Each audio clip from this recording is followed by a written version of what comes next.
l'administration, encore moins dans les ateliers. Mais la perspective donc de ce chemin de fer qui doit venir au nord prescrit donc au chemin de fer de recruter des ouvriers, des manœuvres, pour préparer donc l'avènement de ce chemin de fer, et pour le fils du Septentrion aussi, d'être parmi ceux qui font marcher cette industrie-là. Alors, à l'époque aussi, il y a une chose que vous ne connaissez pas les jeunes, ou parce que certainement vous ne lisez pas l'histoire. À l'époque, il y avait deux périodes de scolarisation, deux périodes scolaires. Au nord, les vacances commencent au mois de mars. Mars, avril, mai. Ça, c'est les vacances au nord. Au sud, c'est le mois de juin, juillet, août. La rentrée au sud, c'est au mois de septembre.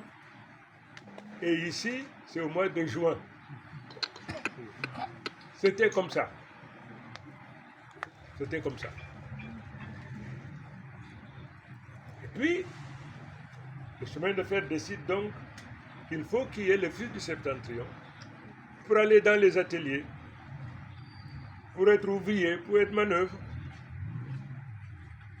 pour entretenir les locomotives, les moteurs diesel, ainsi de suite. On offre donc 6 places pour tous les septentrions. À l'époque, c'était le Grand Nord.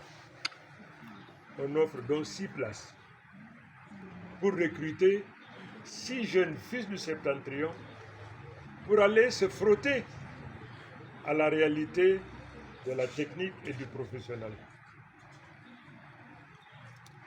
C'était en 1961, au cours de l'année scolaire 61-62.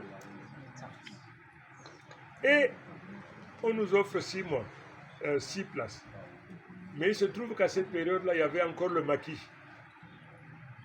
Aucun fils du Septentrion ne peut accepter d'aller à Douala, au cœur même de ce maquis-là. Même s'ils étaient courageux, ils n'étaient pas téméraires. Mais moi, je n'avais pas de choix.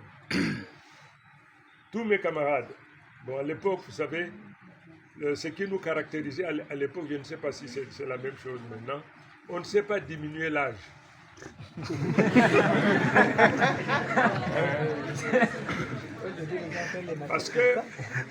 Parce que si ça se faisait, j'aurais pu amputer de 2 ou 3 ans pour être admissible dans un lycée.